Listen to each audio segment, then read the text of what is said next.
Coming up on Mountain News this morning, an Eastern Kentucky family looks for answers after losing one of their own to suspected foul play. And school districts in the Big Sandy work together to send support to damaged areas in Western Kentucky. Dedicated to Eastern and Southern Kentucky, this is WYMT Mountain News this morning.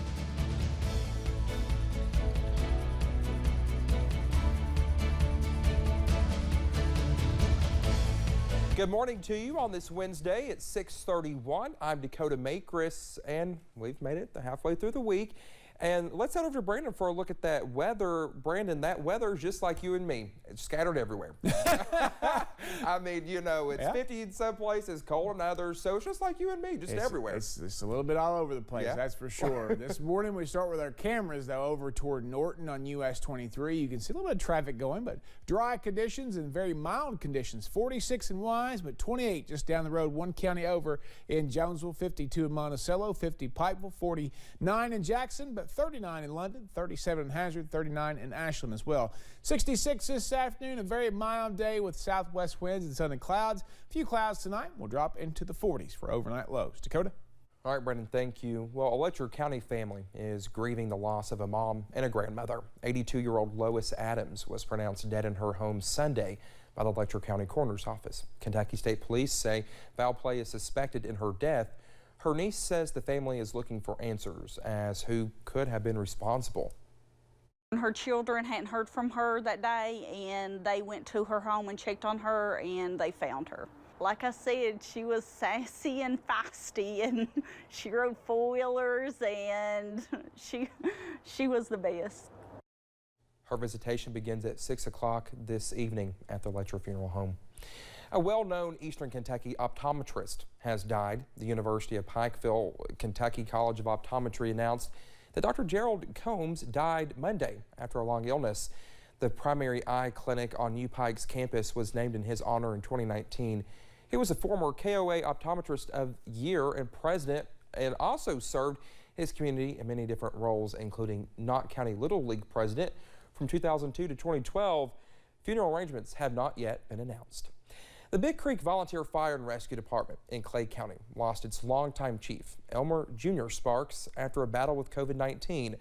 Our Zach Hawk spent time with some of the people closest to him, his fire team, who shared stories about Jr.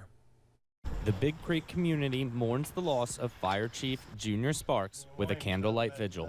Junior, he always, people were calling him all the time to help do things, so he always had this need for service. So, you know, Junior, he was the first one to step up to say, you know, I'll help. Sometimes he seemed like an old TV show firefighter. He would come get cats out of trees if you called. He was that kind of guy. And the fire department was his second home. He loved his work on the fire department.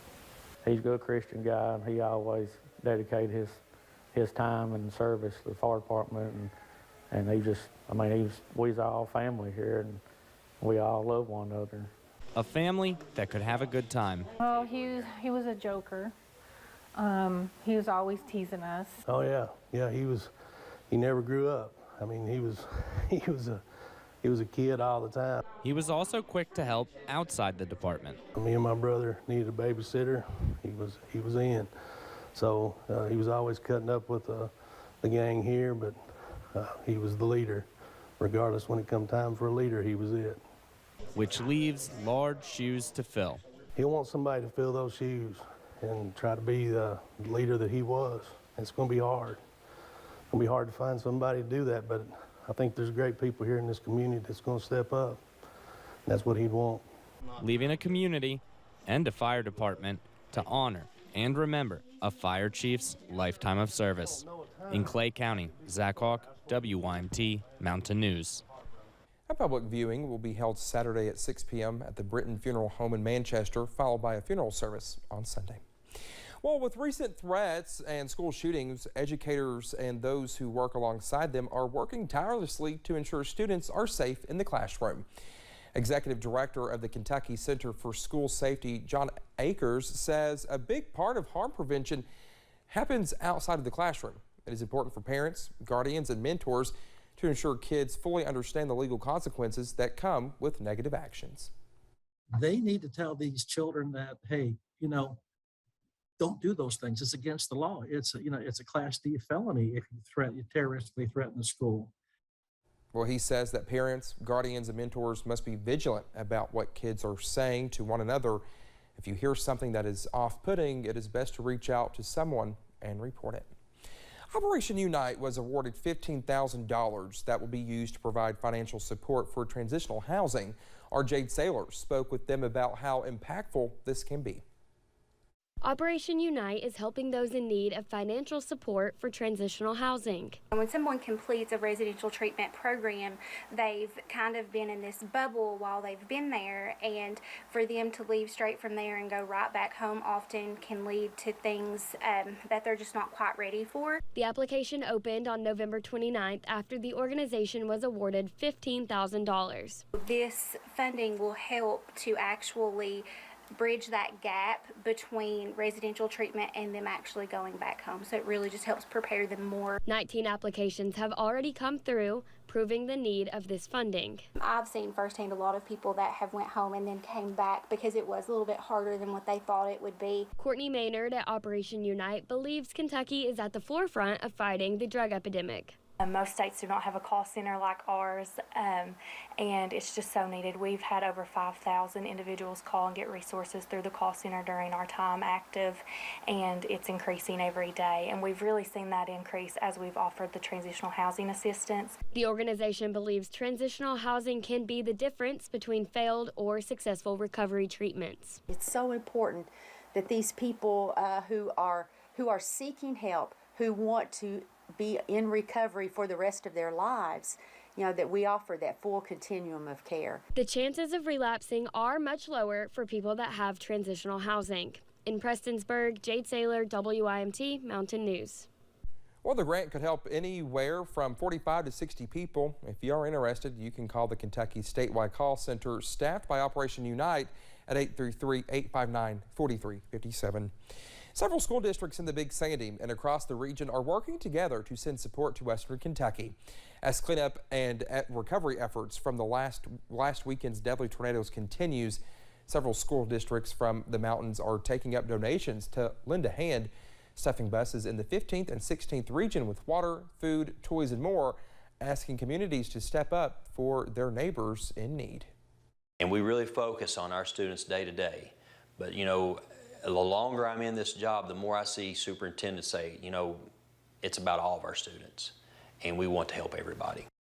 Superintendents say they have already received an outpouring of support from their respective communities, showing that there is strength in numbers.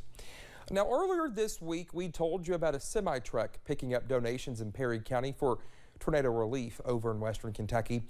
Well, that truck was rerouted to Arlington Elementary School, where volunteers were on site to help unload the largest donation to the school yet. They filled up a substantial portion of the gym where supplies will be stored. Chris Hall and Harley Bartley of Hazard organized the donations and made the delivery.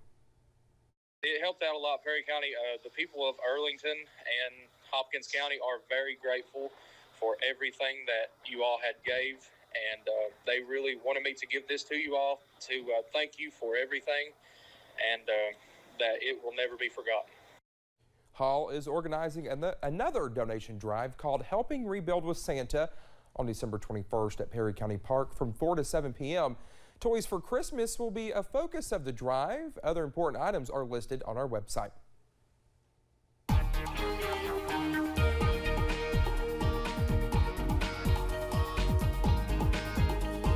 Forecast this morning all over the place when it comes to temperatures. Some stray showers up in the northern parts of the area, but for the most part, we are in okay shape this morning. 20s, 30s, 40s, and 50s. Yes, that is the range out there this morning across our region.